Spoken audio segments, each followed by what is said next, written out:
مجموعك جاب حقوق. شوف الفيديو دوت قبل ما تختار. حقوق بتديك معرفة من أقوى الأسلحة اللي ممكن تمتلكها في حياتك. بتتعلم إزاي تعرف حقوقك وواجباتك وتتصرف صح لما تقابلك مشكلة قانونية. وأنت في حقوق مش بتدرس قوانين وخلاص، أنت بتتعرف على تاريخ الشعوب ونظم الحكم والقوانين اللي بتنظم حياة الناس، وبتفهم الدولة ومؤسساتها بتشتغل إزاي.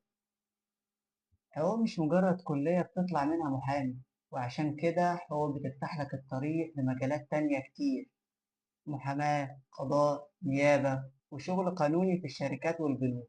وخرج منها رؤساء ووزراء ورؤساء وزراء وشخصيات قيادية كتير. بس أنا مش بقولك تدخل حقوق عشان تبقى وزير، أنا بقولك إن الكلية بتديك الأساس، وأنت اللي بتحدد هتعمل بيه إيه.